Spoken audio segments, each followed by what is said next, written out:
विवाह प्रसंग। जब नारायण नटखटपन छोड़कर घंटों प्रभु नाम के सुमिरन में मगन रहने लगे, उनके व्यवहार में ऐसा बदलाव देखकर उनकी माता को यह चिंता सताने लगी कि पुत्र कहीं वैरागी ना हो जाए।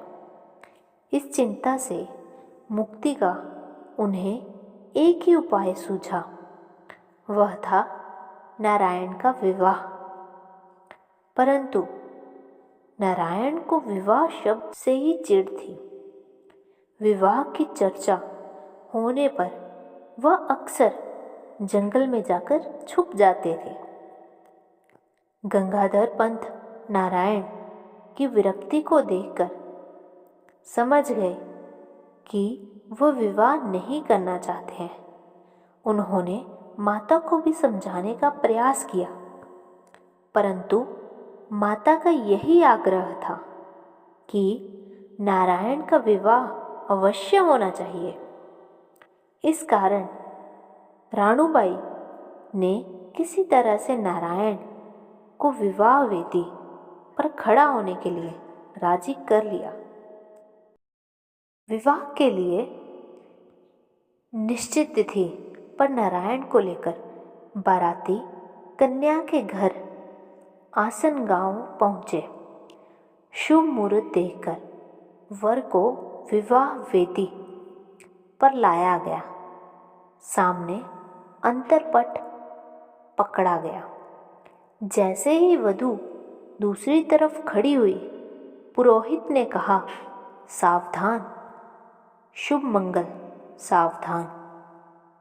नारायण ने पुरोहित से पूछा, इतने जोर से सावधान क्यों कहते हैं?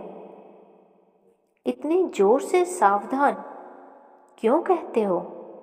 पुरोहित ने कहा, हम तुम्हें ही सावधान कर रहे हैं। पुरोहित ने कहा, हम तुम्हें ही सावधान कर रहे हैं, सतर्क हो जाओ। अब पत्नी, बच्चे, पैसा, नौकरी, व्यवसाय का बोझ तुम्हें संभालना होगा। नारायण के मन में तूफान उठा।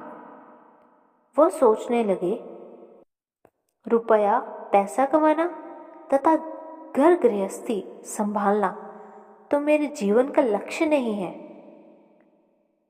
परमात्मा की प्राप्ति ही मेरे जीवन का उद्देश्य है।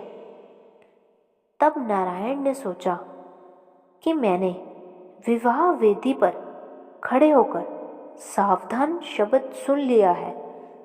माँ को दिया वचन पूरा हो गया है। अब मैं चलता हूँ। पुरोहित आंखें मूंदकर मंगलाष्टक गा रहे थे।